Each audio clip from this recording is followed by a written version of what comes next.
Hello friends, welcome to रोशन की class YouTube channel. आप सभी का आज की इस वीडियो में एक बार फिर से बहुत बहुत स्वागत है। आज की इस वीडियो में हम देख रहे थे यूपी टेट 2021 की हम तैयारी शुरू कर चुके थे, जिसमें हमने आप लोगों को शुरुआत में बताया आप लोगों को कि नंबर सिस्टम के बारे में शुरू किया है। यहाँ पे हमने क्लासेस, उसमें मैं आप लोगों को नंबर सिस्टम के सारे बेसिक्स बता चुका हूँ कि संख्याएँ क्या होती हैं, किस प्रकार की संख्याएँ होती हैं, प्राकृतिक संख्याएँ क्या होती हैं, जितने भी टाइप्स होते हैं उसके सम संख्याएँ, विषम संख्याएँ, रेशनल नंबर, इरेशनल नंबर, भाज्य, प्राइम नंबर यानी कि अभाज्य संख्याएं, ये सारी चीज़ें मैं आप लोगों का कवर कर चुका हूं। और आज की इस वीडियो में मैं यहाँ पे आप लोगों को बताऊंगा यूनिट डिजिट यानी कि इकाई के अंक के बारे में। आपसे पूछ लेता है एग्जाम में, एक नंबर का क्वेश्चन 100% आपके एग्जाम में आता है कि इकाई का अंक क्या होगा, ज्ञात करिए। तो उस टाइप के जो भी क्वेश्चन होंगे आज हम उसका सारा का सारा बेसिक यहाँ पे क्लियर करेंगे।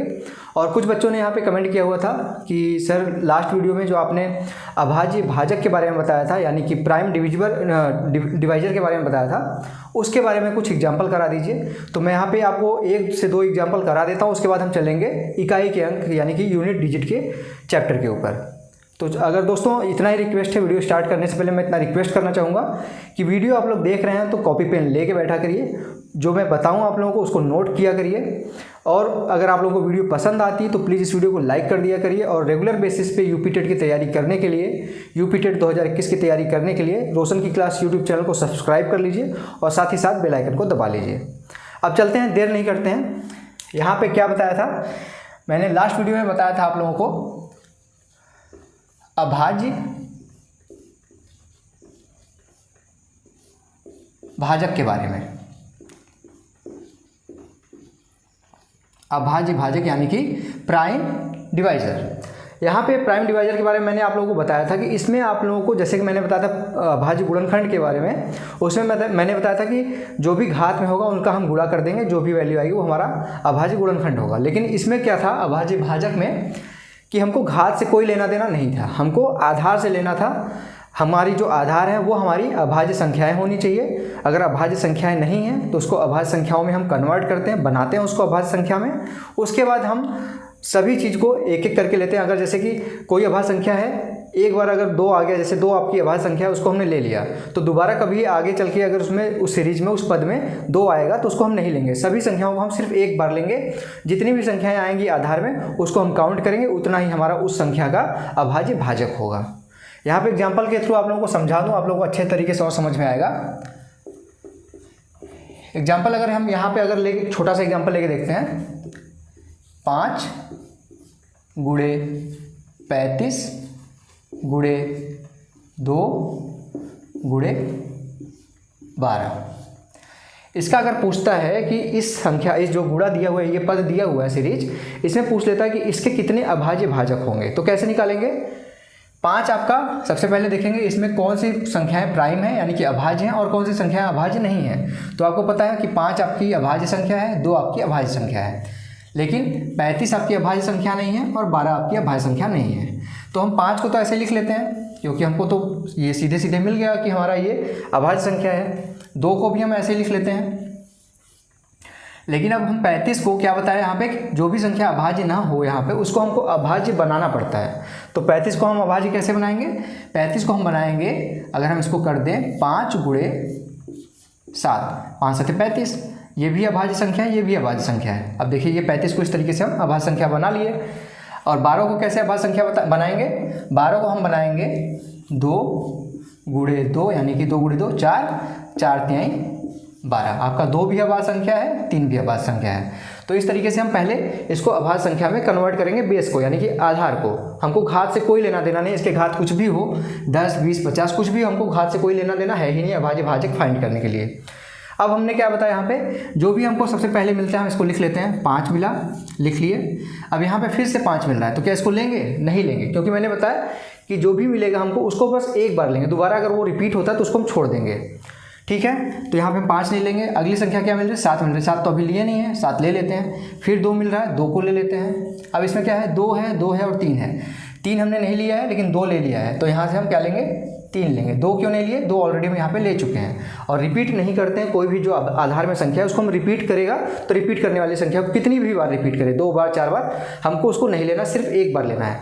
तो यहाँ पे देखिए हमने 5 ले लिया, यहाँ से हमने 7 ले लिया। 5 इसलिए नहीं लिया क्योंकि पहले ले रखे थे। 2 ले लिया, यहाँ से 2 नहीं लिए क्योंकि पहले ले चुके हैं, और यहाँ से 3 नहीं लिए थे तो 3 ले लिए। अब यहाँ पे देखिए आपका जो अभाज्य भाजक आया है, 5 आया है, 7 आया है, 2 आया है और 3 आया है।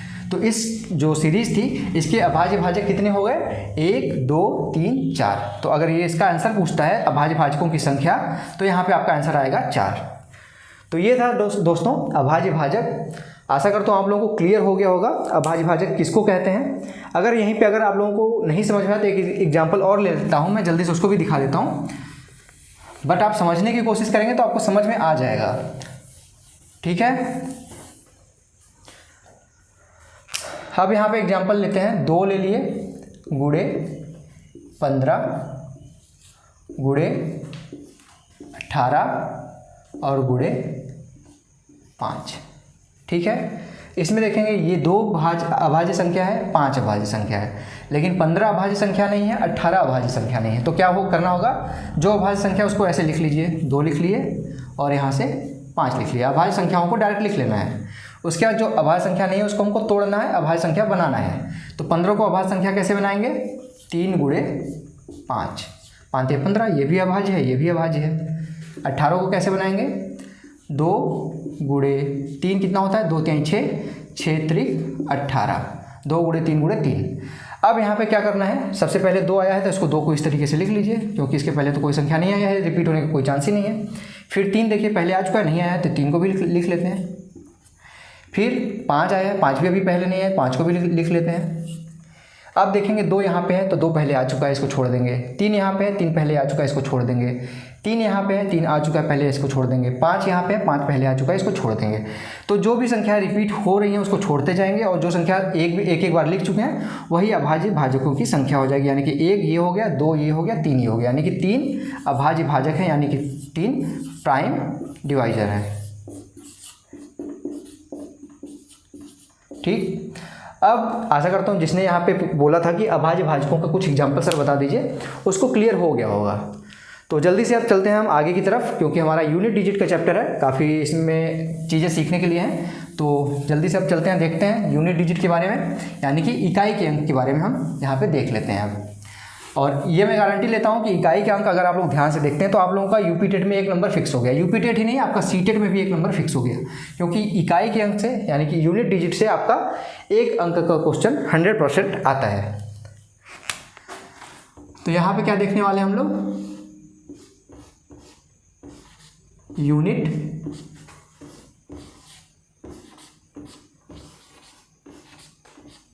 डिजिट। यूनिट डिजिट को क्या कहते हैं हम, यूनिट डिजिट को हम कहते हैं इकाई का अंक।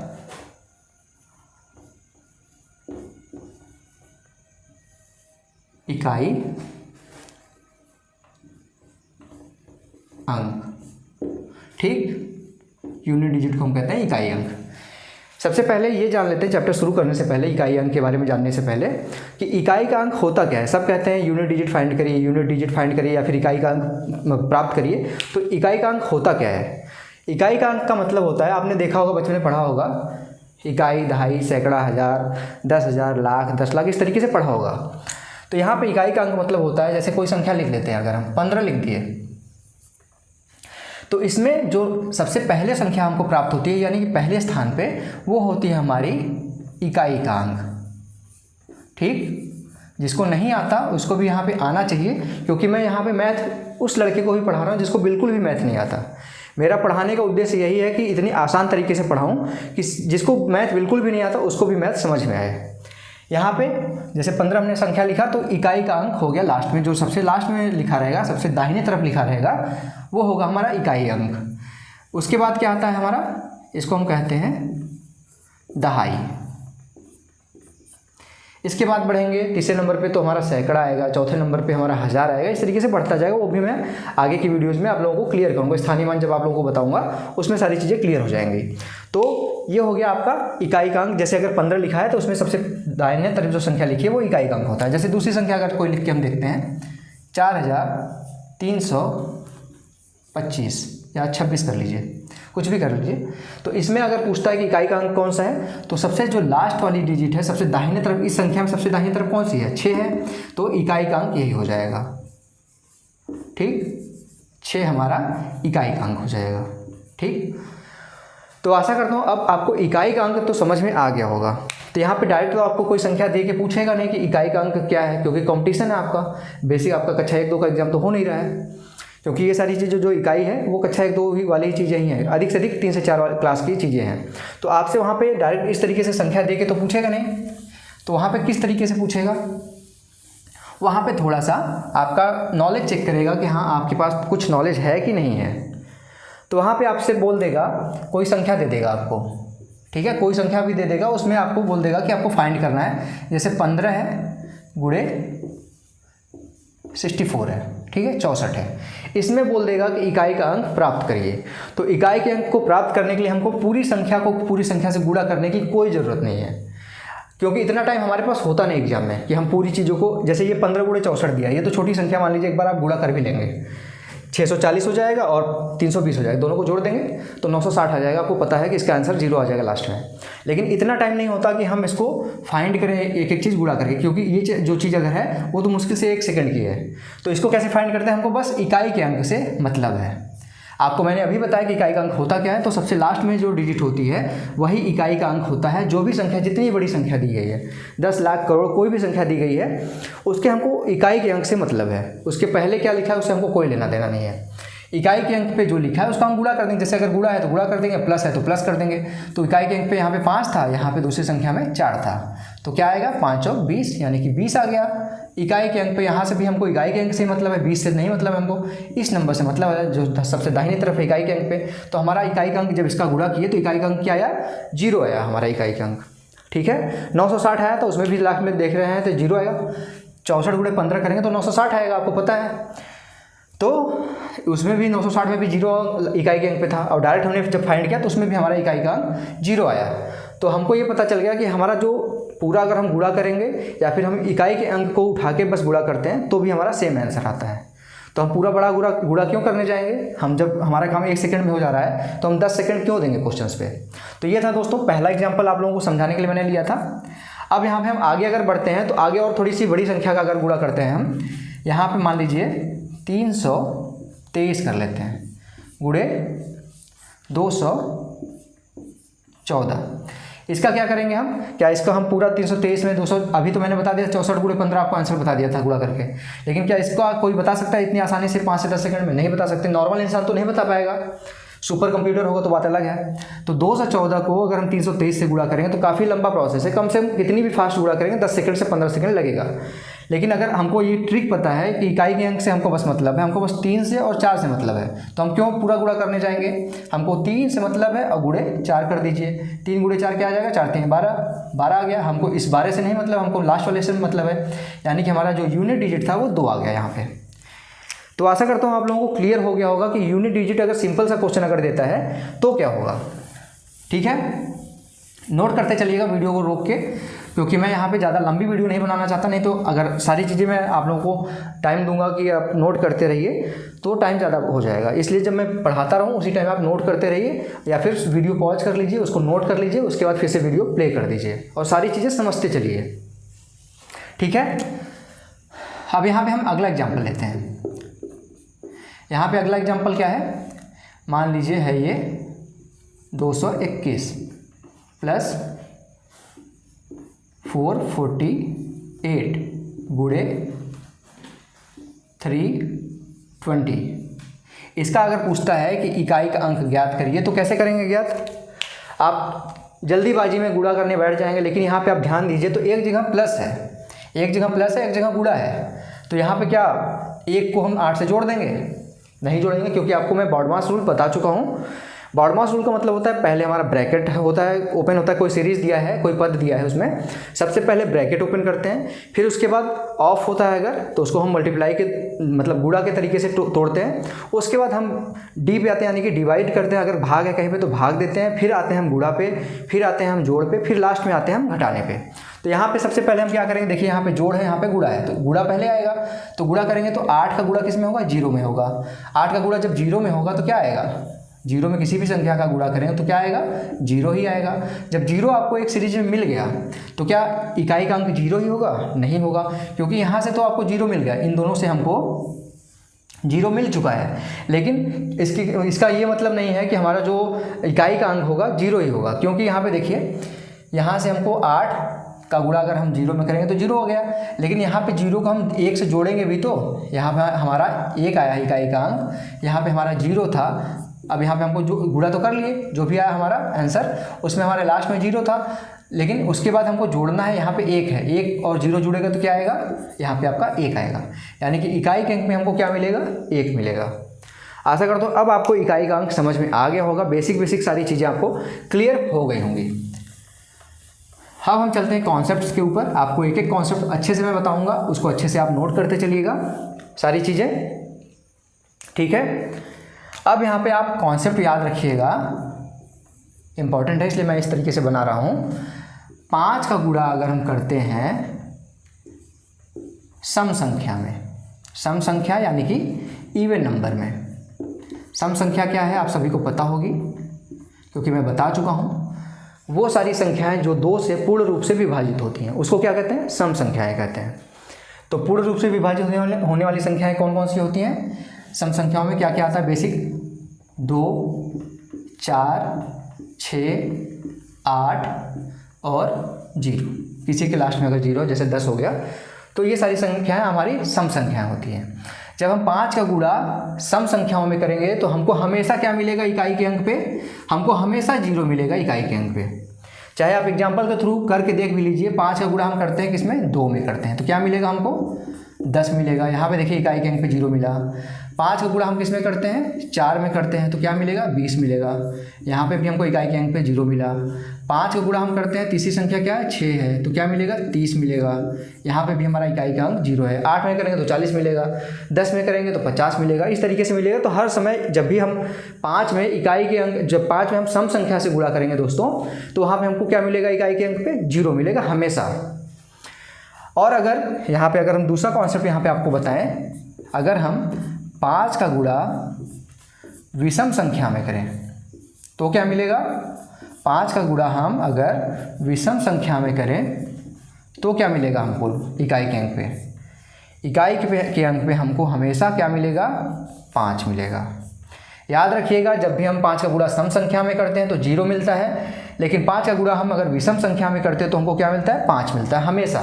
विषम संख्याएं क्या होती हैं, जो हमारी 2 से पूर्ण रूप से विभाजित नहीं होती, चाहे जैसे आप देख लीजिए 1 हो गया, 3 हो गया, 5 हो गया, 7 हो गया, 9 हो गया। एग्जाम्पल के लिए हम कोई भी संख्या ले लेते हैं, 5 का गुणा हम 1 में करेंगे तो 5 ही मिलेगा, तो इकाई के अंक पे तो 5 आ ही गया। लेकिन अगर 5 गुणा हम 3 में करके देखते हैं, 5 गुणे 3 तो क्या मिलेगा, 15 मिलेगा, इकाई के अंक पे 5 आ गया। 5 का गुणा 25 में करते हैं, यानी कि 5 में करते हैं तो क्या मिलेगा, 25 आएगा, इकाई के अंक पे 5 मिल गया। इसी तरीके से 7 में करेंगे अगर 5 का गुणा तो 35 मिलेगा, वहाँ पे भी इकाई के अंक पे 5 मिलेगा। 9 का गुणा अगर 5 में करेंगे तो 45 मिलेगा, वहाँ पे भी हमारा इकाई के अंक पे 5 मिलेगा। इससे हमको क्या पता चला, जब भी हम 5 का गुणा किसी सम संख्या में करते हैं तो हमको इकाई के अंक पे हमेशा 0 मिलता है। और दूसरा कॉन्सेप्ट है, जब भी हम 5 का गुणा किसी विषम संख्या में करते हैं तो हमको हमेशा इकाई के अंक पे 5 मिलता है। तो ये चीज़ आप नोट कर लीजिए, इसको अच्छे से इसको लिख लीजिए, ठीक है। मैं हट जाता हूँ, इसको आप आराम से नोट कर लीजिए क्योंकि 5 वाला जो चीज़ है वो काफ़ी अच्छे तरीके से आपको समझ में आना चाहिए। अब इसको मैं रफ करता हूँ, आशा करता हूँ आपको समझ में आ गया होगा ये दोनों कॉन्सेप्ट जो मैंने अभी बताया है। और अगर अच्छी लग रही वीडियो तो लाइक कर दीजिएगा, और ऐसे ही ढेर सारी वीडियोस देखने के लिए, यूपी टेट की तैयारी करने के लिए, या फिर आपको फ्यूचर में सीटेट की तैयारी यहाँ पे अगर करनी है तो रोशन की क्लास यूट्यूब चैनल को सब्सक्राइब कर लीजिए। अब अगला यहाँ पे ध्यान दीजिएगा, अगला एक एग्जाम्पल लेता हूँ मैं आप लोगों के लिए, ठीक है, ध्यान दीजिएगा। 392 यानी कि 392 गुणे 229 गुणे 195 गुणे 339। अब आपसे यहाँ पे अगर पूछता है कि यहाँ पे क्या आएगा, यहाँ पे इकाई के अंक पे आपको इसमें क्या मिलेगा, तो आप क्या सबसे पहले क्या देखेंगे, जो अभी मैंने पिछला कॉन्सेप्ट आप लोगों को बताया है। जब भी मैंने बताया कि 5 का गुणा इकाई के अंक पे यहाँ पे क्या क्या है, 2 है, 9 है, 5 है, 9 है। तो यहाँ पे एक सम संख्या आपको मिल गई 2, दूसरी जो मैंने बताया था कॉन्सेप्ट में 5 में मिल गया। तो जब भी हमारा 5 का गुणा 2 में होगा तो क्या मिलेगा हमको, 5 का गुणा 2 में होगा तो लास्ट में इकाई के अंक पे 0 मिलेगा। इकाई के अंक पे जब भी 0 मिल गया, अब हमको 0 मिल गया तो कुछ भी संख्या हो इसके साथ, कोई भी संख्या हो, तो हमको अगर किसी संख्या में मैंने आपको स्टार्टिंग में बताया था 0 से गुणा कर दें तो हमेशा 0 आएगा, चाहे जो भी 10 करोड़ में भी 0 से गुणा कर देंगे तो 0 हो जाएगा। तो यहाँ पे तो 229 है और 339 है। अब अगर इसमें 9 में 0 से गुणा करेंगे तो 0 हो जाएगा, फिर 0 का गुणा इसमें करेंगे तो 0 ही होगा। यानी कि वो कॉन्सेप्ट जो हमने सीखा था कि 5 के साथ अगर हम किसी सम संख्या का गुणा करते हैं, ये सम संख्या है 5 के साथ, तो हमेशा जो यूनिट डिजिट आएगा वो 0 आएगा। ठीक है, तो आशा करता हूँ आप लोगों को ये क्लियर हो गया होगा, जो कॉन्सेप्ट मैंने समझाया था वो अच्छे तरीके से समझ आ गया होगा। अब यहाँ हम देखते हैं, आगे बढ़ते हैं, अगले एग्जाम्पल की तरफ बढ़ते हैं। अगला एग्जाम्पल है वही 5 के साथ हम विषम संख्या का गुणा करेंगे। मान लीजिए आपके पूरे सीरीज में विषम संख्याएं हैं, 441 गुणे 395 गुणे 289 गुणे 169। अब यहाँ पे देखिए आपके इस सीरीज में आपको 5 मिल गया इकाई के अंक पे, और बाकी की सारी संख्याएं हमारी, ये 1 हो गया, 9 हो गया, 9 हो गया, हमारी बाकी की सारी संख्याएं क्या हैं, विषम संख्याएं हैं। तो जब भी ऐसा हो 5 के साथ सारी संख्याएं विषम होंगी तो क्या बताया था मैंने आपको, यूनिट डिजिट पे हमेशा 5 मिलेगा। तो आशा करता हूँ आपको ये भी कॉन्सेप्ट अब क्लियर हो गया होगा। एग्जाम्पल, बड़ा एग्जाम्पल लेके मैंने आप लोगों को दिखा दिया है, इसको नोट कर लीजिएगा वीडियो रोक के। आगे बढ़ते हैं आगे हम देखते हैं एग्जाम्पल, ध्यान से देखिएगा, ये एग्जाम्पल इंपॉर्टेंट है, ध्यान से कोशिश करिएगा इसको देखने की। यहाँ पे अगर है 1 गुणे 2 गुणे 4 गुणे 5 गुणे 7 गुणे 9 गुणे 10, इसके बटे में अगर यहाँ पे 100 कर दिया गया है, तो आप बताइए कि इसके इकाई के अंक पे क्या प्राप्त होगा। ध्यान से देखिएगा, जल्दीबाजी में कुछ भी मत करिएगा, इसको ध्यान से देखने की कोशिश करिए कि अगर इस तरीके से दिया गया है तो उसके इकाई के अंक को कैसे फाइंड आउट करते हैं। अब यहाँ पे आपका 5 के साथ सम संख्या वाला कॉन्सेप्ट नहीं चलेगा, क्योंकि यहाँ पे आप देखिए नीचे आपका ये बटे के फॉर्म में है, यहाँ पे भिन्न के फॉर्म में है, तो हम इसको सॉल्व करना पड़ेगा। यहाँ पे आपका कोई कॉन्सेप्ट क्लियर, मतलब कॉन्सेप्ट काम नहीं करेगा। तो सबसे पहले देखिए 100 है नीचे, ऊपर 10 यहाँ पे दिख रहा है, तो 10 से 1 0 काट दीजिए। आशा करता हूँ आपको ये सब समझ में आ रहा होगा। ऊपर 10 है, नीचे 100 है, तो 10 बटे 100 1 0 कट जाएगा। अब यहाँ पे आपको 10 दिख रहा है, और यहाँ पे आप ध्यान दीजिए ये 5 है और ये 2 है। 5 गुणे 2 क्या होता है, 10 होता है, 5 दूनी 10, तो इसको और इसको मिला के हमारा ये 10 कट गया। अब हमारे पास क्या बचा, सिर्फ बचा है 1 गुणे 4 गुणे 7 गुणे 9। अब हमको गुणा करके ही फाइंड करना होगा कि हमारा यूनिट डिजिट क्या होगा। 1 का गुणा 4 में करेंगे तो 4 ही आएगा, 4 का गुणा 7 में करेंगे तो क्या होगा, 7 चौक 28, यानी कि हमारा इकाई के अंक पे 8 आ गया 28 में, और 8 का गुणा 9 में करेंगे तो 8 9 72 आ जाएगा, यानी कि हमारा यूनिट डिजिट क्या आ गया, 2 आ गया। तो इस टाइप के क्वेश्चन में ऐसे जल्दीबाजी मत करिएगा कि आपने देख लिया 5 है और सम संख्या है तो हम यूनिट डिजिट 0 कर दिया, ऐसा नहीं होगा। जब ऐसा हो और अंश हर के भाव में दिया हो तो आपको वो सॉल्व करना ही पड़ेगा। ठीक है, अब हम बढ़ते हैं आगे की तरफ। आशा करता हूँ जितना मैंने अभी तक आप लोगों को बताया है वो अच्छे तरीके से आप लोगों को समझ में आ गया होगा। ठीक है दोस्तों, अब यहाँ पे आगे का कॉन्सेप्ट आप ध्यान से देखिएगा। यहाँ पे अगला कॉन्सेप्ट है, अगर कोई 5 संख्याएं क्रमागत रूप से लिखी गई हैं, कम से कम कोई 5 क्रमागत संख्याएं लिखी गई हैं, तो उनके इकाई के अंक पे हमेशा यहाँ पे 0 आएगा। दोस्तों ध्यान दीजिएगा, मैं क्या कह रहा हूँ, क्रमागत संख्याएं लिखी गई हों कम से कम 5। यहाँ पे मान लीजिए यहाँ पे लिखा गया है 51, क्रमागत मतलब अब 52 आएगा, 53 आएगा, इस तरीके से।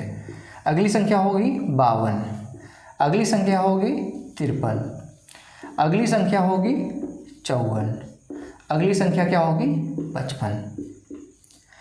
5 हो गई, 1 2 3 4 5। तो इस कंडीशन में जो मैं बता रहा हूँ इसमें कम से कम 5 संख्याएं क्रमागत रूप से लिखी गई अगर हो, 5 से ज़्यादा हो सकती हैं, 6 भी हो सकती हैं, 7 भी हो सकती हैं, उससे कोई मतलब नहीं है, कम से कम 5 होनी चाहिए। तो हमारे इकाई के अंक पे हमेशा 0 आएगा। कैसे आएगा, इस एग्जाम्पल में ही देख लीजिए। 1 का गुणा 2 में करेंगे तो इकाई के अंक पे 2 आ गया, 2 का गुणा 3 में करेंगे तो 6 आएगा, 6 का गुणा 4 में करेंगे तो 24 आएगा, 24 का गुणा 5 में करेंगे कितना आएगा 120 आएगा। 120 जब आ गया तो आपको दिख रहा है कि 0 इकाई के अंक पे 0 आ रहा है। अगर यहाँ पे डायरेक्ट इस तरफ से चलते 5 गुणे 4 तो कितना होता, 5 चौक 20 होता, इकाई के अंक पे 0 आ गया तो हमको आगे गुणा करने की जरूरत ही नहीं पड़ती, 0 का गुणा किसी में करेंगे तो 0 आएगा। यानी कि कभी भी हमारे 5 क्रमागत संख्याएँ लिखी गई हैं, 5 कम से कम 5 क्रमागत संख्याएँ लिखी गई हैं तो उसके इकाई के अंक में हमेशा 0 आएगा। ठीक है, अगर उनके बीच में गुणा हो रहा है तो आशा करता हूँ आपको ये कॉन्सेप्ट भी क्लियर हो गया होगा। अगर नहीं क्लियर हुआ तो एक एग्जांपल लेके और दिखा देता हूँ मैं। अगला एग्जांपल देख लीजिए, जैसे 31 है, 32 मान लेते हैं। 32 गुणे 33 गुणे 34 गुणे 35 गुणे 36, कुछ भी लिख लीजिए, आगे 37 भी लिख सकते हैं, 38 कम 5 हो गई, 1 2 3 4 5। हमारा काम हो गया कि अब हमको 5 क्रमागत संख्याएं मिल गई, उनके बीच गुणा हो रहा है तो हमारा इकाई का अंक 0 आएगा। कैसे आएगा, 2 का गुणा करेंगे 3 में तो कितना आएगा 6 आएगा, 6 का गुणा करेंगे अब 4 में तो कितना आएगा 24 आएगा, मतलब इकाई के अंक पे 4 आ गया। 4 का गुणा 5 में करेंगे तो 20 आएगा, 0 आ गया 20 में लास्ट में, तो बाकी की सारी संख्याएँ चेक करने की जरूरत नहीं है, हमारा इकाई का अंक 0 आ गया। तो आशा करता हूँ दोस्तों ये वाला कॉन्सेप्ट भी आपका क्लियर हो गया होगा। अब हम चलते हैं आगे अगले कॉन्सेप्ट की तरफ। जब हमारी सारी संख्या, अब यहाँ पे जो मैंने आप लोगों को बताया था अभाज्य और भाज्य संख्याओं के बारे में, वो कॉन्सेप्ट यहाँ पे आप लोगों का क्लियर होगा।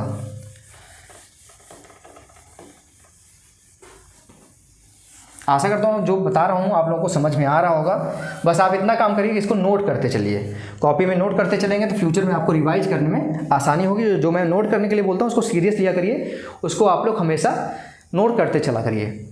अब यहाँ पे अगर यहाँ पे आपसे बोला जाए, कहा जाए, इसको ध्यान से सुनिएगा, इसको नोट करना नोट कर लीजिएगा। सभी अभाज्य संख्याओं का जो गुणनफल है, सभी अभाज्य संख्याओं को अगर हम गुणा करते हैं तो हमारा जो यूनिट डिजिट आएगा हमेशा 0 आएगा। कैसे आएगा अभी मैं दिखाता हूँ।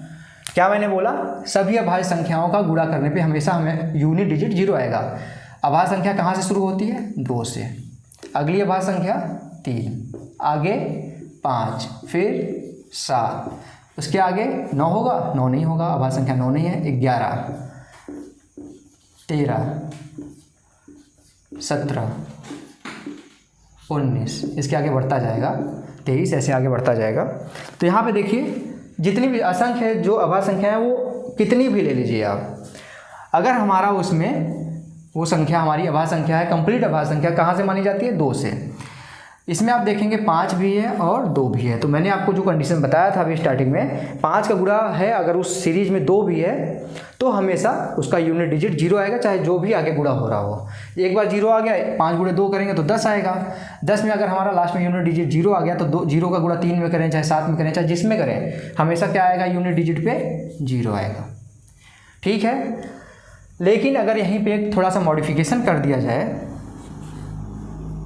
अगर हम यहाँ पे बोल दें सभी अभाज्य संख्याएं सभी विषम अभाज्य संख्याओं का गुणनफल जो होगा उसमें क्या आएगा, यूनिट डिजिट। विषम का मतलब है एक अकेली ऐसी अभाज्य संख्या है जो 2 है। सम संख्या है, अभाज्य संख्याओं में एक अकेली सम संख्या है जो 2 है, इसके अलावा जितनी भी संख्याएं हैं वो विषम संख्याएं हैं, अभाज्य संख्या है। तो अगर हम बोलते हैं कि सभी विषम अभाज्य संख्याओं का जब गुणा करते हैं तो यूनिट डिजिट पे क्या आएगा, 3 हो गया, 5 हो गया, 7 हो गया, 11 हो गया, 17 हो गया, 19, 23, आगे बढ़ते जाएंगे।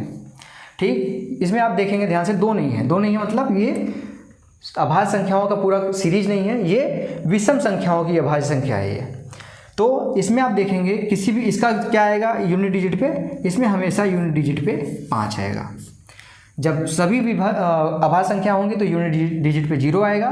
जब 2 को हम छोड़ देंगे, सभी हमारी विषम अभाज्य संख्याओं का गुणा पूछे कि यूनिट डिजिट पे क्या आएगा, तो 15 है। कैसे आएगा, 5 × 15, यूनिट डिजिट पे 5 आया, 5 × 7 फिर 35 हो जाएगा, फिर 5 आएगा, फिर 11 × 5 = 55 होगा, फिर 5 आएगा, फिर 5 और 7 का गुणा करेंगे फिर 35 आएगा, फिर 5 का 9 में गुणा करेंगे 45 आएगा, फिर 5 का गुणा 3 में करेंगे तो 15 आएगा। इसी तरीके से आप करते जाएंगे, 5 यूनिट डिजिट पे मिलता जाएगा। तो हमेशा आपको ये दोनों कॉन्सेप्ट आपको याद रखने हैं। तो यहाँ पे देख लीजिए, इसको नोट कर लीजिए, जो मैंने आप लोगों को बोला है उस चीज़ को अगर आप लोग नोट कर लेते हैं, जैसे मैं फिर से बोल देता हूँ आप लोगों को, सभी, इसको लिख लीजिएगा, सभी अभाज्य संख्याओं का जब गुणा हो तो वहाँ पे हमारा यूनिट डिजिट हमेशा 0 होगा। लेकिन यहीं पे अगर ये बोलता है कि सभी विषम अभाज्य संख्याओं का गुणा अगर करते हैं तो यूनिट डिजिट पे क्या आएगा, 5 आएगा। इस कॉन्सेप्ट को नोट करिए जल्दी से, इसको मैं रफ करने जा रहा हूँ, ठीक है। इसको अब मैं मिटा देता हूँ।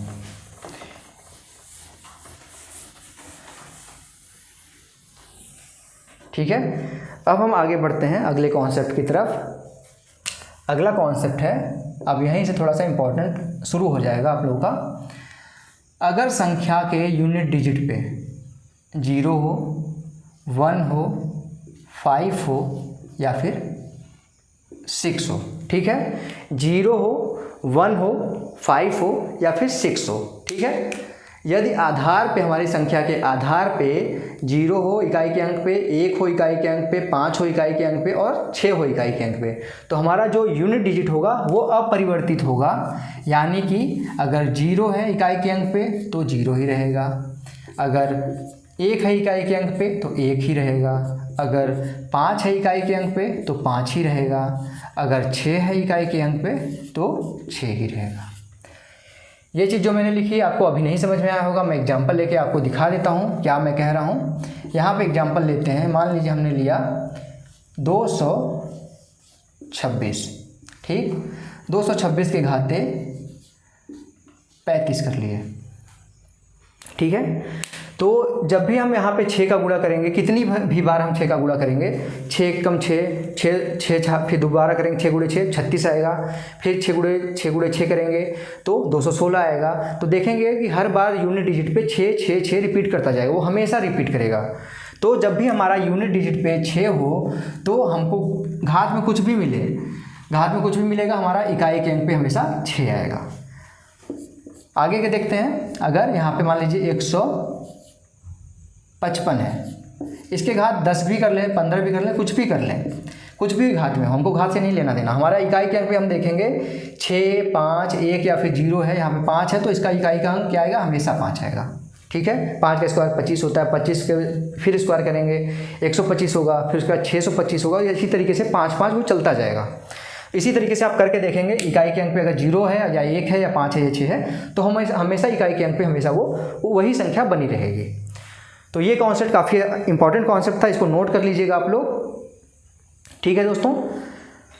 तो यहाँ पे आज की इस वीडियो में इतना ही दोस्तों। अगर आप लोगों को आज की वीडियो पसंद आई हो तो इस वीडियो को लाइक ज़रूर करिएगा, और नेक्स्ट वीडियो जो आएगी वो आप लोगों के लिए बहुत इंपॉर्टेंट होगी, क्योंकि आज की इस वीडियो में मैंने आप लोगों को बेसिक आपका सारा खत्म कर दिया है। इकाई के अंक को प्राप्त करने का जो तरीके होते हैं वो बेसिक मैंने आप लोगों को सारा चीज़ बता दिया है। अब जो मैं नेक्स्ट वीडियो लाऊंगा आप लोगों के लिए वो सबसे इंपॉर्टेंट होगा, क्योंकि एग्जाम में उसी टाइप से क्वेश्चन पूछेगा और जो मैं तरीका बताऊंगा उसी तरीके से आपको करना होगा। क्वेश्चन क्या हो सकता है, जैसे यहाँ पे देख लीजिए, बोल देगा यहाँ पे इकाई के अंक पे मान लीजिए ये हटा देते हैं, यहाँ पे 223 करते हैं, इसके घाते अगर 91 कर लेते हैं तो इसको कैसे फाइंड आउट करें, क्योंकि हमेशा जो आपको संख्या दी जाएगी उसके इकाई के अंक पे 0, 1, 5, 6 हो ये जरूरी नहीं है। कुछ भी संख्या तो इकाई के अंक पे, इसके अलावा भी बहुत 6 संख्या बच रही हैं, 2 बच रहा है, 3 बच रहा है, 4 बच रहा है, 7 बच रहा है, 8 बच रहा है और 0 दे दिया है, तो 6 संख्याएं भी बच रही हैं इसके अलावा। तो ज़रूरी नहीं है कि यही चारों संख्याएं मिलें जो हम तरीका लगा देंगे। और भी संख्याएं, जैसे यहाँ पे 3 दिया है इकाई के अंक पे, तो इसको कैसे करेंगे, इसको हम यहाँ पे जो घात है इसको 4 से डिवाइड करके करते हैं। आगे वाले वीडियो में आप लोगों को बताऊँगा कैसे करते हैं, वो वीडियो ध्यान से देख लीजिएगा। और आज की वीडियो देखे रहेंगे तो आपको बाकी जो कॉन्सेप्ट है बेसिक का वो सारा क्लियर हो जाएगा। जो आपका इकाई के अंक फाइंड करने वाला कॉन्सेप्ट है वो सारा का सारा क्लियर हो जाएगा। तो यही रिक्वेस्ट है आप लोगों से कि पूरी वीडियो देखा करिए, और जो मैं आप लोगों के लिए मेहनत कर रहा हूँ उतनी मेहनत आप खुद के लिए भी करिए। इस चीज़ को जो मैं बताता रहता हूँ यहाँ पे, जो बोलता हूँ उसको आप कॉपी में नोट करते जाइए। जो बोलूँ आप लोगों को याद करने के लिए वो चीज़ें याद करिए आप लोग। जो चीज़ें मैं समझाऊँ उसको आप लोग समझ के अपनी कॉपी में अपने तरीके से नोट कर लीजिए। और वीडियो अगर देखने में आप लोगों को कुछ समझ में आए, आप लोगों को याद कुछ चीज़ें अच्छी लगती हैं तो लाइक ज़रूर किया करिए, बताया करिए लाइक करके कि आप लोगों को वीडियो अच्छी लगती है। और ऐसे ही रेगुलर बेसिस पे अगर आप लोगों को यूपी टेट के पूरे सिलेबस की तैयारी करनी है तो रोशन की क्लास यूट्यूब चैनल को सब्सक्राइब कर लीजिए। मैं गारंटी लेता हूँ आप लोगों का सिलेक्शन 100% हो जाएगा। ठीक है, तो सब्सक्राइब करने के लिए नीचे लाल कलर का जो सब्सक्राइब बटन उस पर क्लिक करके सब्सक्राइब कर लीजिए, साथ ही साथ बेल आइकन को दबा लीजिए।